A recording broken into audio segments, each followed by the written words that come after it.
За бүгдэндээ минь төргийа.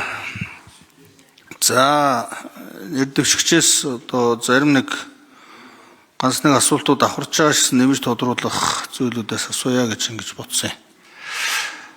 За таны хувьд бол туршлагын хувьд одоо эргэлзэж байгаа юм уу?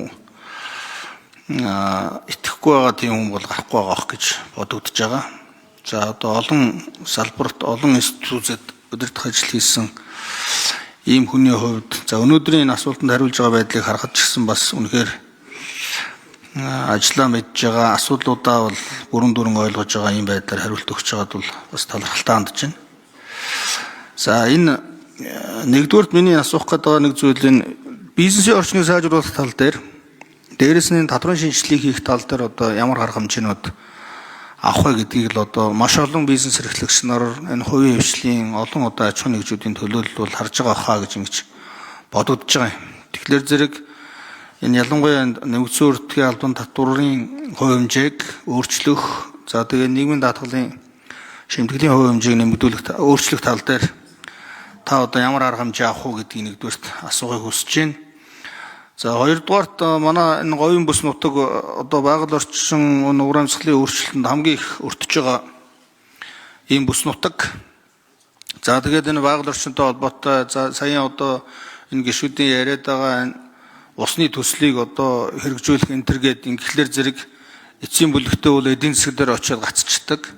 За саяхан таны ярьсан тэр 7.6 тэрбум төгрөгийн тээзүү бол Хэрлэн тоонд дээр Эрдэнэс оюутлогоо компани зарласан Хэрлэн тоонд дээр хийгдэж байгаа төслийг л та орхон онгтой андуураад хэлчихүү гэж надад бол сая бодогдчихлоо.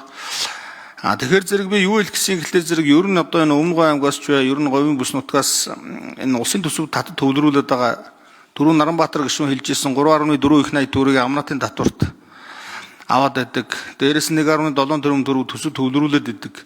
Энэ мөнгөний тодорхой хувийг одоо орон нутагт үлдээгээ тэндээс нь одоо энэ шаардлагатай байгаль орчны юм уу бусад одоо чухал төслүүдэд хэрэгжүүлээд явах юм боломжийг бол олгож өгөх тал дээр одоо таны байр суурийг бас сонсомоор байна.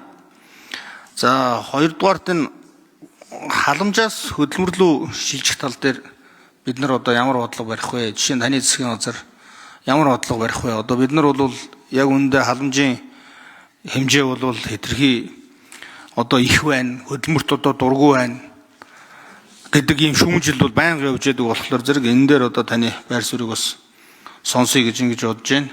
За 1 минутаа нэмээд авчих дарга. За 3 дугаарт нь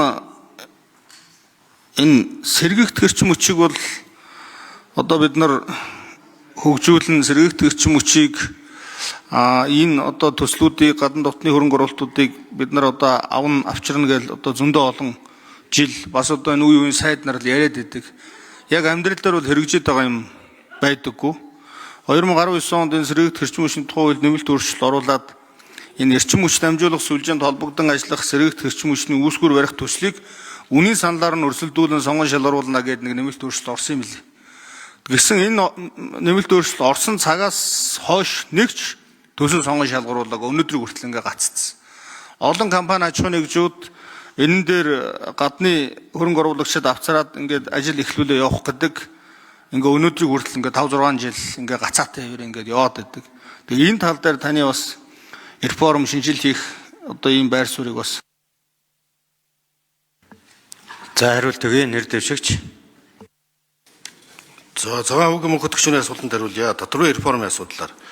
Татварын реформыг татварын байд суурийг өргөжүүлж татварыг дэг шудраг болгох хамгийн гол нь чиглэх ёстой гэж бодож байгаа. Учир шалтгаан юу гэхээр одоо хүн болгон мэднэ. Ямар ч дэлгүүр үүсгэний газар очсон нөөттэй авах уу нөөтгүй авах уу гэж асуудаг болсон. За тэгвэл нөөтгүй бол 5%, 10% хямдардаг. Ингээд нөгөө татвар төлдгөө шудраг ус хэсэг нь хожоод татвар төлдөг шудраг хэсэг нь хохироод байдаг, өрсөлдөх чадвар алддаг ийм тогтолцоо болчиход байгаа. Энэ дотор хамгийн хилмигдэж байгаа нь үйлдвэрлэгч нар. Үйлдвэрлэгч нарын нөөд тооцоо баримт бол тодорхой байдаг. Ягаад гэвэл одоо машин тооногдох хэрэг бүх юмар хэмжээд гарчдаг. Импортлогч нар бол тодорхой биш.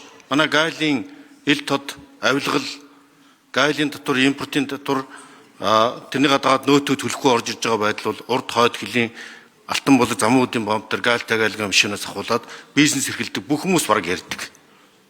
Инхээр импортлогчид илүү давуу тал олгоод байгаа учраас импортчийн эдийн засгийг дамгаалаад валютын аншиг хөрөгдөөд нөөцөд дарамт учруулад энэ хүндрэлийг бий болгоод байгаа. Ийм учраас би нөөтийн буцаа олголтыг нэмэгдүүлэх замаар нөөтийг тэг шударга төлдөг зарчим болгох юм бол үндэсний үйлдвэрлэгчтэй ашигтай, ажил олгогчтой ашигтай энэ тогтолцоог бүрдүүлэхийг зорж татварын реформын гол чиглэл 1 жилийн хугацаанд ч байсан хамаагүй энэ өөрчлөлт хийх ёстой гэж бодож байгаа. Одоогийн хуулиар бол нөөтийн иргэдийн буцаа олголтын хөнгөлтийг 100%, 50%, 20% болгож хэрэглэнээс хамаарч хаталтай болохоор тусгасан байлээ. Энэ 1.4 их 80 орчим төгрөгийн төсвийн ачаал авах юм байлээ.